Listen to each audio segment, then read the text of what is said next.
Hi guys, welcome again to my channel Cuisine 1973. Today's special is ladies finger episode. I'm doing episode number 1. Let's get started. ഇത് ladies finger മെഴുക്കുവരട്ടിയാണ് ആദ്യം കാണിക്കുന്നത്. ഇതൊരു ടിപ്പായിട്ട് നാരങ്ങയുടെ ഇത് juice കളഞ്ഞിട്ട് വെച്ചിരിക്കുന്ന തോട് ഇങ്ങനെ നൈഫിൽ പുരട്ടിയിട്ട് അരിഞ്ഞു കഴിഞ്ഞാൽ വെണ്ടയ്ക്കയുടെ ആ ഇതൊന്നും ഒട്ടൽ വരത്തില്ല. നൈഫിൽ നമുക്ക് വേഗം അരിയാനും പറ്റും, അധികം പിടിക്കത്തില്ല, നമ്മുടെ കയ്യിലും വെണ്ടയ്ക്കയുടെ കറയൊന്നും ആവത്തില്ല. ഇടയ്ക്കൊന്ന് വീണ്ടും ചെയ്ത് കൊടുക്കാം. അതിൻ്റെ ഒരു നാരങ്ങ പിഴിഞ്ഞ തോടെടുത്താൽ മാത്രം മതി. പിന്നെ അതുമാത്രമല്ല, നമ്മൾ മെഴുക്കുവരട്ടിക്ക് അത് ഉണ്ടാക്കുമ്പോഴും അധികം വെണ്ടയ്ക്കകൾ തമ്മിൽ അധികം ഒട്ടില്ല, ഇളകിപ്പോവില്ല. ഈ ഒരു കനത്തിലാണത് അരിയുന്നത്. അപ്പോൾ അത് എല്ലാം അതേപോലെ കിടന്നോളും, ഇങ്ങനെ മുറിഞ്ഞൊന്നും പോകത്തില്ല വെണ്ടയ്ക്ക പീസസ്. ഇനി ഇത് മെഴുക്കുവരട്ടാനായിട്ട് അത് ശകലം ഒരു എണ്ണയിൽ ഇതങ്ങ് ഇട്ട് കൊടുക്കണം.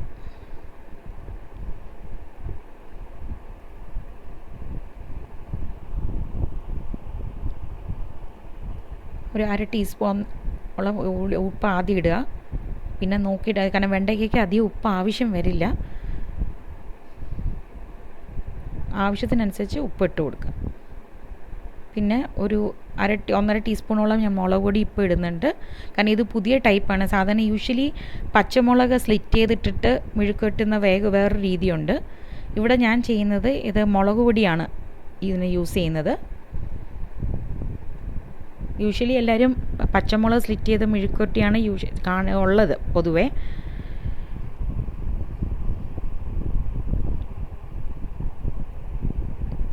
കുറച്ചും കൂടെ മുളക് പൊടി വേണം തോന്നി രണ്ടാമത് ഒരു 1/2 ടീസ്പൂണും കൂടെ ആഡ് ചെയ്യുകയാണ്. ഇത് നമ്മളെങ്ങനെ നല്ലതായിട്ട് ഇളക്കുമ്പോഴും ആ നാരങ്ങയുടെ ഇത് വെച്ച് നൈഫിൽ അരിഞ്ഞത് കാരണം അതങ്ങനെ ഉടഞ്ഞു പോകത്തില്ല.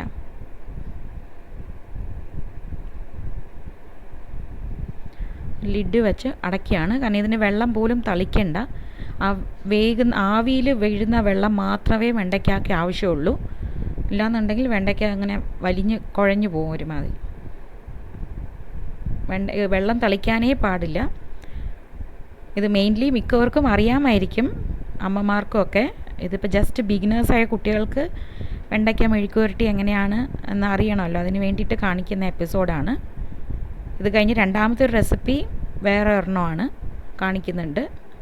ഇതിപ്പോൾ ഇങ്ങനെ നല്ല ഇളക്കി കൊടുത്താൽ ആ വെള്ളത്തിൽ വെന്ത വെണ്ടയ്ക്ക ആയിട്ടുണ്ട്. അപ്പോൾ കുറച്ച് കരിവേപ്പിലയും കൂടി ഇട്ട് കൊടുത്തിട്ട് നന്നായിട്ട് ഡ്രൈ ആക്കി എടുക്കാം. വേണമെങ്കിൽ അവസാനം ശകലം ഓയിലും കൂടെ വേണമെന്നുള്ളവർക്ക് ശകലം കൂടെ ഓയിൽ കൂടുതൽ വേണമെന്നുള്ളവർക്ക് ഓയിൽ ഒഴിച്ചു കൊടുക്കാം.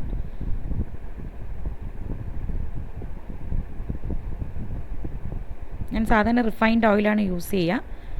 ചിലതിന് മാത്രം കോക്കനട്ട് ഓയിൽ യൂസ് ചെയ്യും. ഇവിടെ ഇപ്പോൾ കോക്കനട്ട് ഓയിലാണ് ഇതിന് എടുത്തത്. വെണ്ടയ്ക്ക മെഴുക്കുവരട്ടി റെഡിയായി.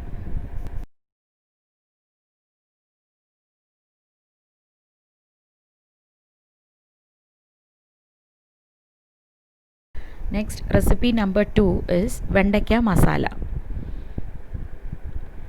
വെണ്ടയ്ക്ക നല്ലപോലെ കഴുകി എടുത്തിട്ടുണ്ട്. അത് വെള്ളം കളയണം കേട്ടോ, വെള്ളം ഉണങ്ങാൻ വെക്കണം. കഴുകിക്കഴിഞ്ഞാൽ ഞാൻ ടിഷ്യൂവും കൂടെ വെച്ച് വെണ്ടയ്ക്കയുടെ പുറമൊക്കെ ഒപ്പിയിട്ടാണ് എടുക്കാറ്. കുറച്ച് നല്ല ഡ്രൈ ആക്കാൻ വയ്ക്കും, എന്നിട്ടേ അരിയാറുള്ളൂ. ഇതിങ്ങനെ ഒരു വെണ്ടയ്ക്ക 3ആയിട്ട് അരിഞ്ഞിട്ട് അതിനെ വീണ്ടും നടുക്ക് സ്ലിറ്റ് ചെയ്ത് മാറ്റുകയാണ്.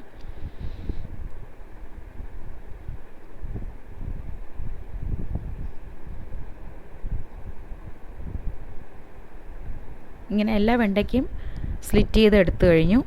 എന്നിട്ട് ഇവിടെ ഇപ്പോൾ 2 മീഡിയം സവാള, 4 പച്ചമുളക്, അത് രണ്ടും സവാള കനം കുറച്ച് അരിഞ്ഞും പച്ചമുളക് സ്ലിറ്റ് ചെയ്തും വെച്ചിരിക്കുകയാണ്. ആദ്യമായിട്ട് സവാളയും പച്ചമുളകും വഴറ്റുകയാണ്. അല്പം കോക്കനട്ട് ഓയിൽ ഒഴിച്ചിട്ട് സവാളയും പച്ചമുളകും കൂടെ നന്നായിട്ട് വഴറ്റണം. ഇപ്പം ഞാൻ ആദ്യം പകുതി സവാളയും 2 പച്ചമുളകേ വഴറ്റിയിട്ടുള്ളൂ. എൻ്റെ എല്ലാ വെണ്ടയ്ക്കയും ഇട്ട് കൊടുക്കുക അരിഞ്ഞിരിക്കുന്നത്. ബാക്കി സവാളയും പച്ചമുളകും അടുത്ത സ്റ്റെപ്പിലാണ് ആഡ് ചെയ്യുന്നത്. ഇപ്പം വെണ്ടയ്ക്ക മുഴുവനിട്ട് നല്ലപോലെ വഴറ്റണം. ആ നേരത്തെ സവാളയും പച്ചമുളകിനൊപ്പം വെണ്ടയ്ക്കയെല്ലാം നല്ല വഴറ്റി മാറ്റി വെക്കണം. അല്പം മഞ്ഞൾപ്പൊടി ഇടുന്നുണ്ട്, കുറച്ച് ഉപ്പും കൂടി. അത് ആവശ്യം പോലെ ഇട്ടാൽ മതി. ഞാനിവിടെ ഒരു 1/4 ടീസ്പൂണ് ഉപ്പിടുന്നുള്ളൂ. നല്ല വഴറ്റി മാറ്റി വെച്ചിരിക്കുകയാണിത്. സവോളയും പച്ചമുളകും വെണ്ടയ്ക്കയും കൂടെ. ഇനി ബാക്കി സവാളയും പച്ചമുളകും അല്പം കരിവേപ്പിലയും കൂടി ഇട്ടിട്ട് വഴറ്റുകയാണ്.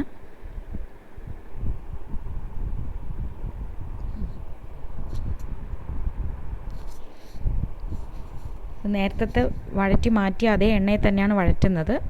അതിൻ്റെ ആ ഒരു വെണ്ടയ്ക്കയുടെ നേരത്തെ കളറൊക്കെ കൂടെ അതിൽ ഉള്ളിൽ പിടിക്കുന്നതാണ്. ഇനിയിപ്പോൾ അല്പം മഞ്ഞൾപ്പൊടി, 1/2 ടീസ്പൂൺ മഞ്ഞൾപ്പൊടിയും ഏകദേശം 1 ടീസ്പൂൺ മുളക് പൊടി ഇടുന്നുണ്ട്. ഇനി അടുത്ത 2 ടീസ്പൂൺ മല്ലിപ്പൊടി,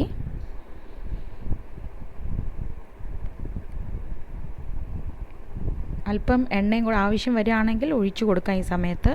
എന്നിട്ട് മല്ലിപ്പൊടി മുളക് പൊടിയുടെയൊക്കെ ആ ഒരു പച്ച മണം മാറുന്നത് വരെ നന്നായി സോട്ട് ചെയ്യണം, കരിഞ്ഞു പോകരുത്.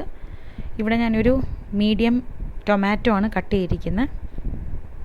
നമ്മൾ സാധാരണ മലക്കറി എങ്ങനെയാണോ കട്ട് ചെയ്യുന്നത് അതെല്ലാം അങ്ങനെ ലെന്ത് വൈസ് വേണം കട്ട് ചെയ്യാനായിട്ട്. ഇനി ടൊമാറ്റോ നന്നായിട്ട് വഴണ്ട് വരുന്നത് വരെ നന്നായി വഴറ്റണം, നല്ല സോഫ്റ്റ് ആവണം. അത് കഴിഞ്ഞ് ഇപ്പോൾ ലാസ്റ്റ് വെണ്ടയ്ക്ക വഴറ്റി വെച്ചിരിക്കുന്ന വെണ്ടയ്ക്കയും ഉള്ളിയും എല്ലാം കൂടെ ഈ മസാലയിലോട്ട് അങ്ങ് ആഡ് ചെയ്യുകയാണ്. ഇതെല്ലാം കൂടെ നന്നായിട്ട് മിക്സ് ചെയ്തെടുക്കണം. ആ ടൊമാറ്റോയും ഉള്ളിയും എല്ലാം കൂടെ നന്നായിട്ട് വെണ്ടയ്ക്കയൊപ്പം വഴണ്ട് വരണം, നല്ല മിക്സാക്കി എടുക്കണം.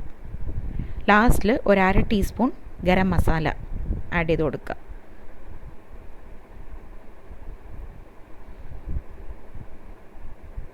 ഏത് ഇതിലും ഒരു അവസാനം ഗരം മസാല ആഡ് ചെയ്യുന്നതായിരിക്കും അതിന് നല്ല ഫ്ലേവർ ഉണ്ടാവുക. എന്നിട്ട് ഇതിപ്പോൾ ഒരു മസാലയ്ക്ക് വേണ്ടിയിട്ടായതുകൊണ്ട് ഞാനിപ്പോൾ ഒരു 1/2 ഗ്ലാസ് വെള്ളം ആഡ് ചെയ്ത് കൊടുത്തിട്ടുണ്ട്. നമുക്ക് എത്ര ഗ്രേവി വേണോ അത് നോക്കിയിട്ട് വെള്ളം ആഡ് ചെയ്യാം. ഇളം ചൂടുവെള്ളം ആഡ് ചെയ്യുന്നതായിരിക്കും നല്ലത്. ഏതിനും കുക്ക്ഡായ സാധനങ്ങൾക്ക് ചൂടുവെള്ളം ആഡ് ചെയ്ത് കൊടുക്കുന്നതായിരിക്കും നല്ലത്. ഡയറക്റ്റ് പച്ചവെള്ളം ആഡ് ചെയ്ത് കഴിഞ്ഞാൽ അതുവരെ ഉള്ള അതിൻ്റെ ഗുണം പോവും. അതുകൊണ്ട് എപ്പോഴും ഒരു ഇളം ചൂടുവെള്ളം റെഡിയാക്കി വെക്കുന്നതാണ് നല്ലത്. അത് ആഡ് ചെയ്ത് കൊടുത്ത് നല്ല മിക്സ് ചെയ്ത് കുറച്ച് ഗ്രേവിയോട് കൂടി വഴറ്റിയെടുക്കാം. വെണ്ടയ്ക്ക മസാല റെഡി. ചോറിൻ്റെ കൂടെ നന്നായിരിക്കും. Thank you for watching.